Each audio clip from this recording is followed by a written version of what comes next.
Butch, how are you? Congratulations. Thank you. While we get settled here, a reminder that as a courtesy to your fellow media members, as well as the coaches and student athletes, please silence your cell phones. And when we get to the question and answer period, please provide your name and affiliation. After each time you ask a question, we'll have one each time, one question. And please, no video from your cell phones here in this room. Starting off with a statement from Coach Thompson. Congratulations. Thank you. Exciting to get a win for us here in Omaha for our program. These three men were sitting next to me were major contributors in the ball game for sure. The beginning and the end with the pitching I thought was really good. Trace Bright, I think I gained more respect for him today than ever. Thought he was one hitter away. I don't know if he knows that, but one hitter away of coming out in the third inning.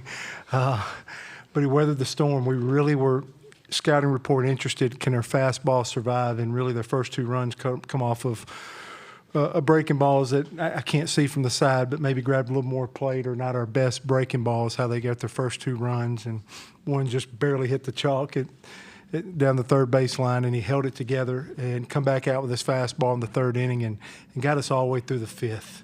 Left a runner at third to finish his outing. Sheehan gave us an inning. I'm a pitching guy, so I always think how important that is. And then with two outs in the seventh, and they're at their three-hole, you know, my job is to get Berkey in the game. Got out of that, and then we were able to get to 4, 5, and 6 as he needed to be pitching against them there in the eighth, and then we were able to get through the ninth inning there. And then my favorite offensive inning was the fifth inning.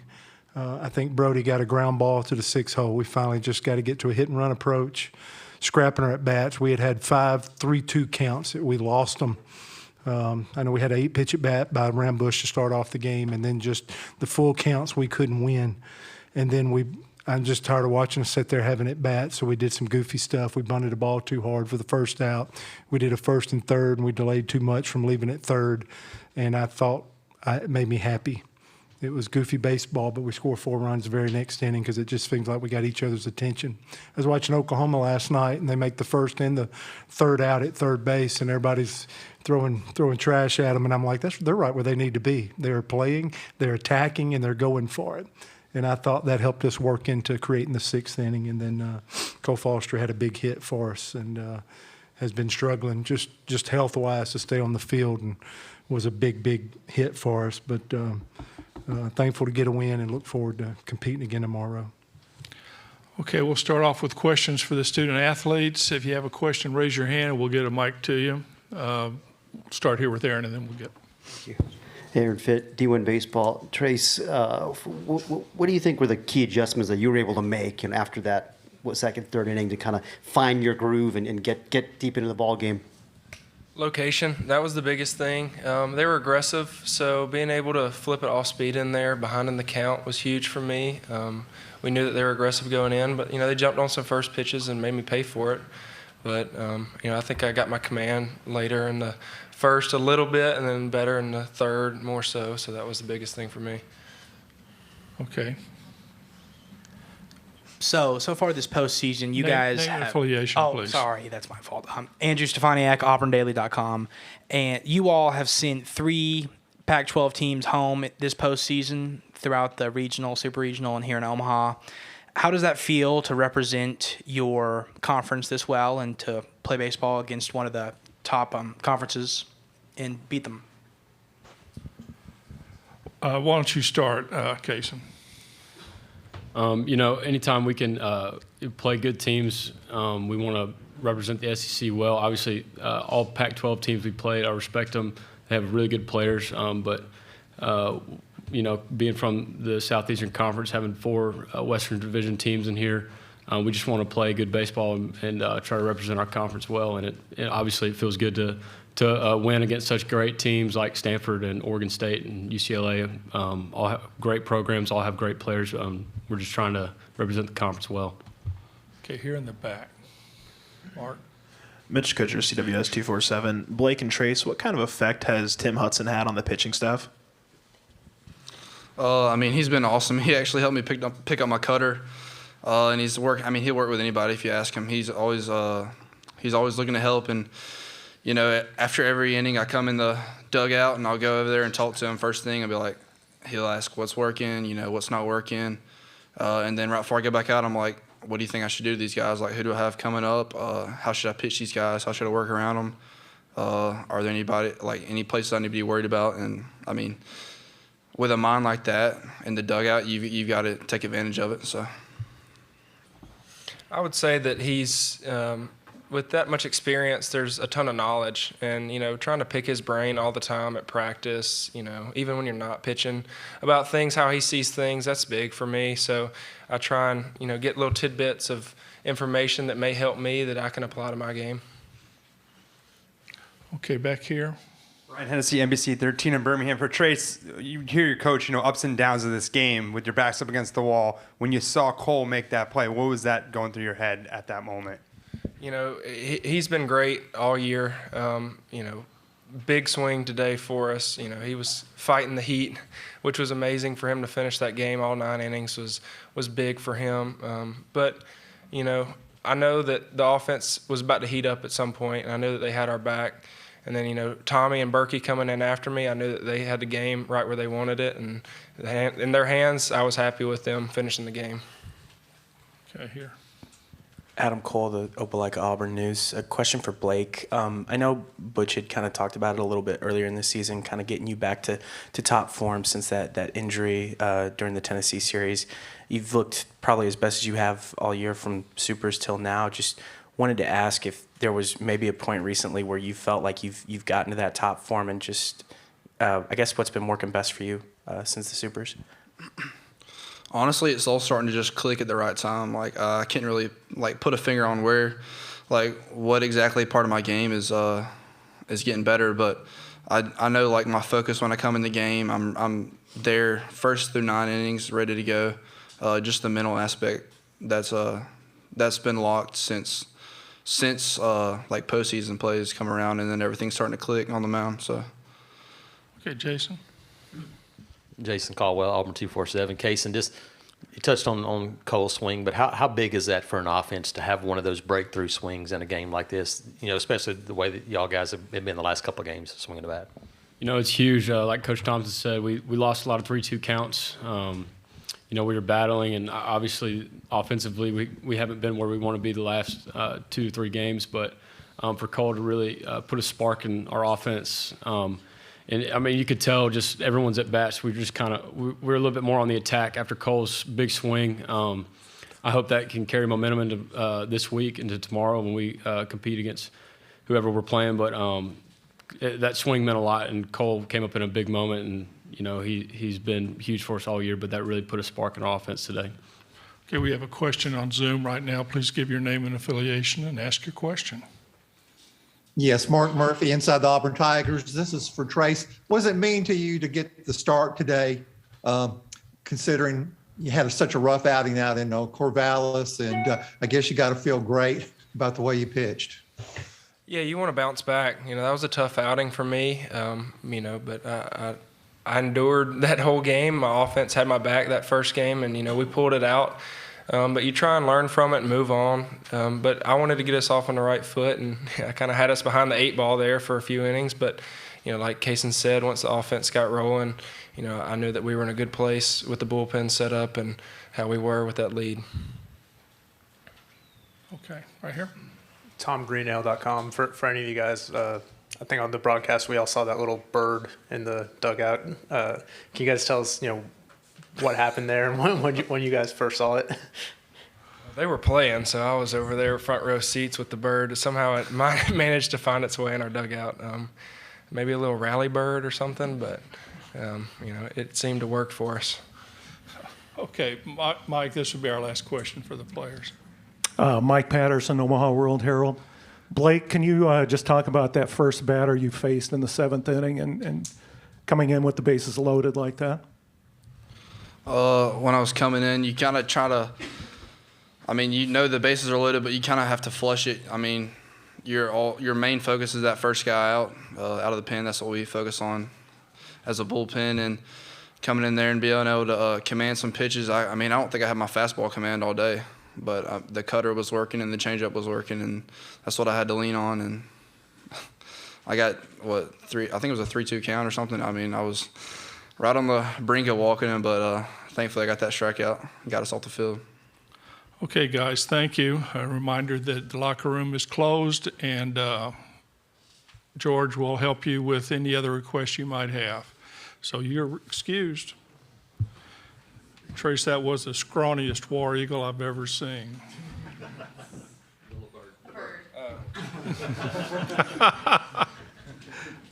Where am I at? I don't even see these things. I didn't even know there was a bird. Yeah, You're busy. I don't know what I am, Thank but I you. didn't see a bird. Thank you. Okay, questions for Butch, and we'll start right back here. Butch, when you heard your players, Name and affiliation. sorry, Ryan Hennessy, NBC 13 in Birmingham. When you heard your players say, you were kind of explaining that you had to get creative in the 5th and the 6th. That kind of they went on attack mode. Is that what you need to hear come Tuesday, Wednesday, Thursday now? Yeah, we're just at a stage, that was, I think we traveled a bunch, 5,000 miles, and quick turnaround for us. And I just wanted to get our feet back underneath us. But more importantly, I want us to, man, if you leave here, my job is to keep a group of players and coaches to leave with no regrets. Just let it hang out. What are we going to do? Screw something up or make a mistake? And I want them to attack as much as they can. I think Dan Gable, I said it, attack 3 times. He wouldn't say it once. Dan Gable will go attack, attack, attack. And I want them to go out that way. And it's not always going to be perfect, but I just don't want to sit there for 9 innings and us just have at bats. So that's why I'm trying to make a deal out of that. I kind of asked for it. So anything that looks dumb, it's always my fault anyway. So I might as well go ahead and call it out and get them stirred up a little bit. And I do. I think the 5th inning led to a chance in the 6th. Okay. Okay. Yep. Butch, Brandon Stoltz, Auburn Rivals. How big is it after 2019 getting that win and not going home to a barbecue like you said? And how big is that momentum going to carry over into the next game? Yeah, I don't know what carries over to the next game, but absolutely our program winning a game here is not just getting here, but winning a game against an amazing team. Dave, I think about Marquist all those years growing up. What an amazing program. Just a chance to compete against them. I've embraced every one of these teams that we've got to play because I respect the game. I care about the game so much. It even gets me in trouble sometimes, but I care about our sport, and I think it's at one of the best places it's ever been. And just an opportunity to get to compete against that program is a box that I get to check personally, but our team is another sense of accomplishment for our program. So it's not just a win. It's important for us as we continue to try to build ours and build a brand of respectability. Sincere respectability with our program. So it is a big deal, and it gives us a chance to compete again. I don't know. Our word today was surrender, and I'm sitting in my hotel last night, and I'm like, all right, y'all telling me only 4 teams out of the last 40 years have lost that first game and won a national championship. Who is it? And then I looked, and I was like, okay, well, Pat Casey did it in 6 and 18, and Tanner did it in 10. How about I call them tonight? Since I'm sitting here.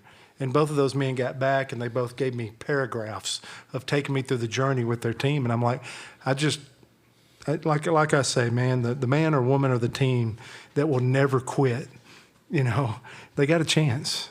And I just want us to fight, and I want us to attack. And that's all you can ask for. The score will take care of itself.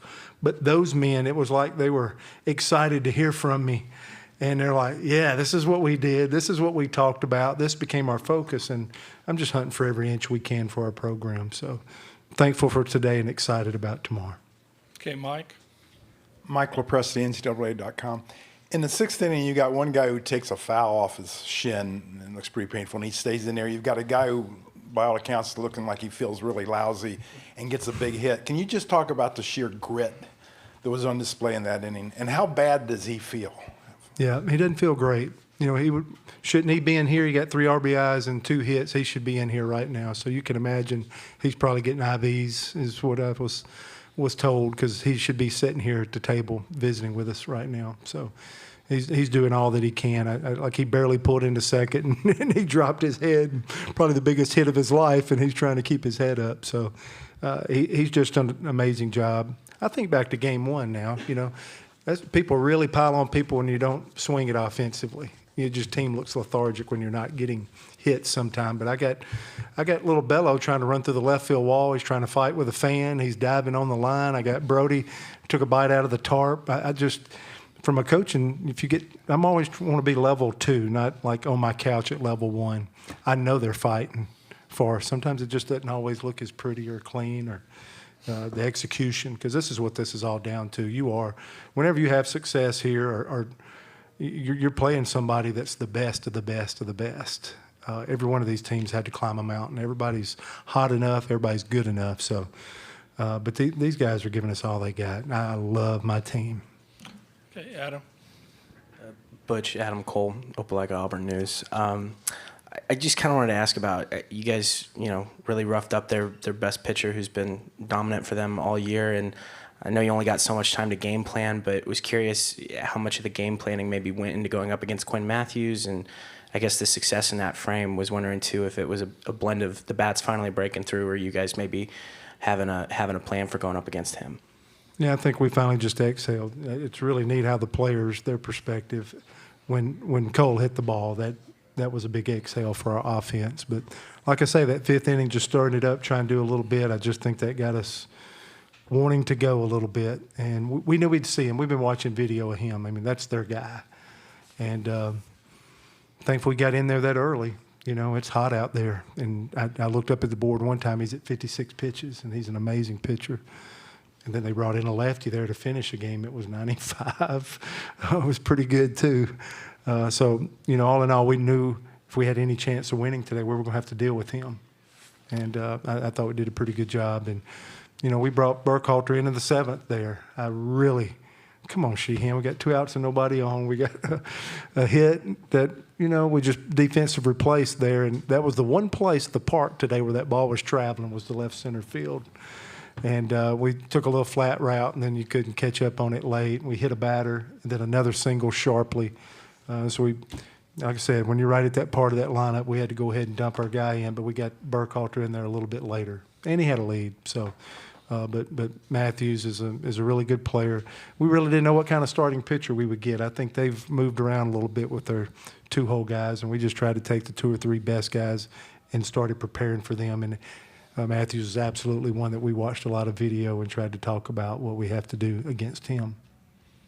Okay, Jason, this will be our last question for Butch. Jason, Auburn 247, Butch, you're a pitching guy at heart. What's it mean for you to see an outing like that, not only from Trace, but to have a pitching outing like that in that big of a moment?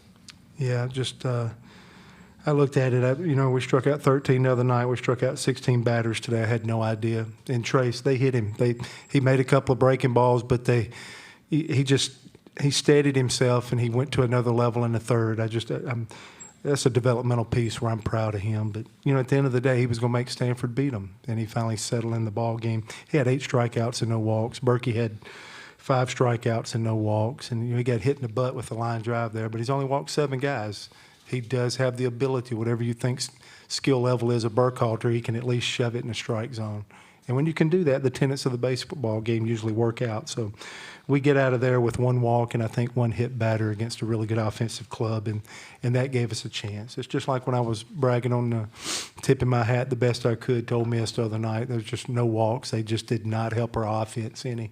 We got a little more help today, and then we had a couple of big hits, Foster and really they handled, I thought they pitched Sonny tremendous. They would go up in the zone, off the plate. He had a really good at bat, but it was a fly ball to right. There wasn't much happening to right today.